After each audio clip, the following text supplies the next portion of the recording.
Hello and welcome to Kasab 2611 and beyond. An in-depth, incisive look into the makings of the lone terrorist captured on 2611. Arguing, giggling, making absurd demands. First, feigning ignorance and then pleading guilty. Using never-seen-before footage, we try and piece together an image of the man who's made many more headlines since his capture. The lone terrorist still standing. Mohammad Ajmal Amir Kasab. Ajmal Kasab, since his arrest, is held in unprecedented security. At the Arthur Road jail, his cell is protected from bombs and even chemical warfare. His food is checked before it's given to him. Access to Kasab is restricted to a limited few. The world knows Kasab only through the images leaked to the media or by the stories of his antics inside the courtroom.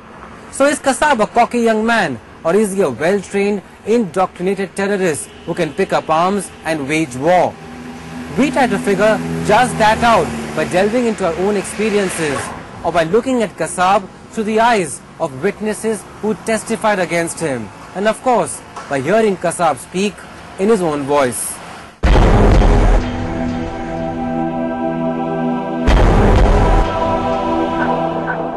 When the world first saw him, Ajmal Kasab was every inch the hardened terrorist.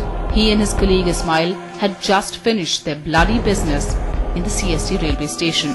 By midnight, he was in police custody, being questioned in a hospital bed, and the mask had cracked. Lahore में पहले काम करते थे। क्या नाम उनका? अमीर। अमीर के बाप का नाम क्या है? शबान। शाबान। और सरनेम? कसाब है क्या? हाँ जी। It took very little for the Kasab story to spill out. Details of the operation, his training, his journey from an impoverished rural family, how the promise of money and the thrill of violence turned him into a foot soldier of the jihad. बहुत मेहनत किया। अच्छा, किसके कहने पे? चाचा के कहने पे। कौन चाचा है? वो जो लश्कर वाला है। क्या करते? आर्मी में है? नहीं, पहले वो भी जिहादी है कोई। जिहादी है? पहले है ना, हाँ। वो अफगानिस्तान में गया था। हाँ। जब रूस का जंग हुए, हाँ। उधर लड़ा था वो। जाने के लिए तुमको किसने तैयार किया? मेरे बाप ने। वो बोलता है कि बेटा देखो हम बहुत गरीब है। बाप यानी कि सगा बाप या सगा बाप है। तो बोलता है जैसे ये लोग कमाते खाते हैं ना, तू भी ऐसे कमाए खाएगा और कोई मुश्किल नहीं है। हाँ। और हमको भी पैसा मिलेगा, हमारी गरीबी दूर हो जाएगी, तो शादी भी हो जाएगा तेरे भाई बहनों की। देख बेटा जैसे ये खाते हैं ना, आराम से रहते हैं, तू भी रहेगा। ट्रेनिंग शुरुआत कौन से महीने में हुआ था? देख जी कब मरे? हाँ हाँ हाँ। वहाँ तब मनसेरा शहर है बड़ा। हाँ। उसके साथ एक इलाका है, गांव है बट्टल। बट्टल? हाँ, उधर पहाड़ों में। तो एक तो मैं हूँ ना, हाँ। एक वो था इस्माइल। नहीं ट्रेनिंग के लिए। ट्रेनिंग के बजे 24-25 थे। हाँ। हमारी क्लास में। आज जो काम किया, हाँ। आज का काम करके बाद में क्या किधर जाने वाले थे तुम लोग? मरने वाले थे हम लोग। मरने वाले थे हम लोग। वो बोलता था जब तक जिंदा रहो मारते रहो कुत्ते। ऐसा बोलता था? हाँ, अब इंसान है यार। जिहाद मतलब क्या है? हम नहीं जानते। तुम मालूम नहीं तो कैसा इतना डेयरिंग कर रहे हो कि खुद की जान पे पैसा देता है बाबू। कितना दिया? तुम्हारे अकाउंट पे जमा किया है किधर? हाँ, अकाउंट नहीं, उसको हाँ। दिया था मेरे बाप को। कितना दिया? पता नहीं, लाखों के हिसाब से आपको बता दिया होगा। His next appearance was at the 2611 trial, an important formality, but with a publicity-seeking defense lawyer and a foregone conclusion, it had acquired the air of high farce. Kasab, mildly unhinged from his weeks in custody, made sure to play his role right from the first day. Kasab's entry in the court would invariably be dramatic. He would walk in with a deliberate swagger, almost proud of the posse of security personnel that always surrounded him. Then he would smile at the media, followed by a cocky good morning to greet the judge.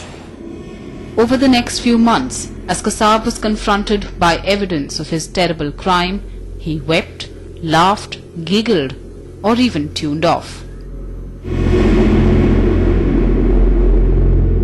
But there were powerful moments, like when he was confronted by the little girl who he had shot.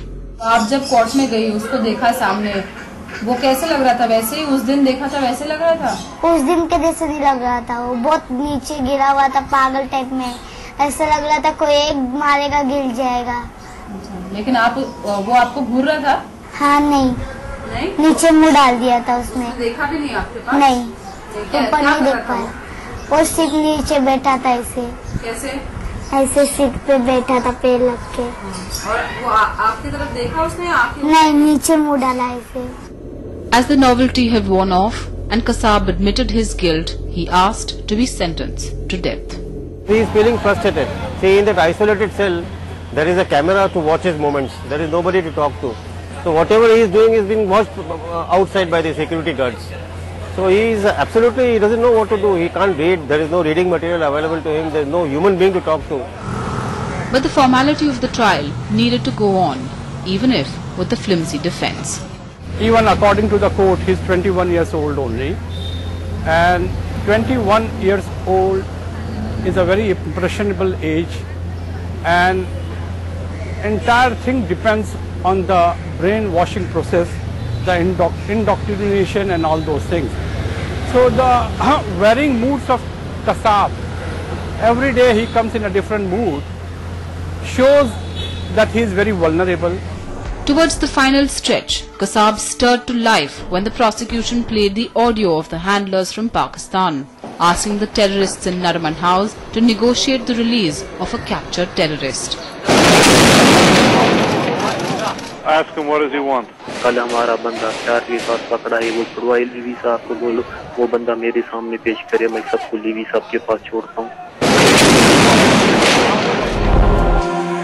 Kassab was apparently pleased. He believed they were referring to him. Except the handlers thought that the police had caught Ismail, Kassab's partner. हम बातचीत कर रहे हैं, रास्ता तो निकाल रहे हैं, वो भी रास्ता अच्छे निकाल रहे हैं, कम से कम मतलब ना अगर इसमें उससे बात है तो उसकी हम कोई सूरत निकाल लें। In Mumbai, Tejas Mehta for NDTV.